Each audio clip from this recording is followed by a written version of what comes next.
আমি আপনাকে ভালোবাসি। এই তোমার বয়সটা কত? আপনার চেয়ে কম, কিন্তু নিজের জীবন সঙ্গী বাছাই করার মতো যথেষ্ট বয়স হয়েছে আমার। আমি অপরিপক্ক কিংবা ইচ্ছে পাকা নই। তুমি তো নিশ্চয়ই স্টুডেন্ট, আমাকে বিয়ের পর খাওয়াবে কি? ম্যাডাম, মানুষ বিয়ে করে কি শুধু খাওয়ানোর জন্য? আমরা বিয়ে না করে কি না খেয়ে আছি? তুমি তো খুব পাতনা ছেলে, আমাকে যদি তুমি ভালোবাসো আমার কিছু দায়িত্ব তো তোমাকে নিতেই হবে। ম্যাডাম, আমি আপনাকে শুধু ভালোবাসার দায়িত্বটাই নিই। বিয়ে করা মানে কি শুধু স্ত্রীকে খাওয়ানোর দায়িত্ব নেওয়া? উপজাতিরা তো স্ত্রীরা স্বামীকে উপার্জন করে খাওয়ায়। আপনি তো একজন উপার্জনক্ষম নারী, নিশ্চয়ই অন্যেরটা খাওয়া আপনার বিয়ের মূল উদ্দেশ্য নয়। আমি শুধু ভালোবাসার দায়িত্বটাই নিব। তার সুখে আমার সুখ, তার দুঃখে আমার দুঃখ, তার কান্নায় আমার দুঃখ, তার হাসিতে আমার আনন্দ, তার দুঃখে আমার সব থেকে বড় কষ্ট। নিজের ভালোবাসার মানুষটাকে সবসময় ভালোবেসে আগলে রাখতে হবে।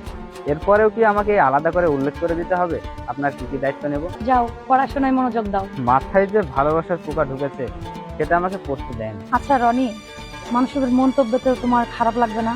মন্তব্য কখনো গন্তব্যে পৌঁছাতে পারে না।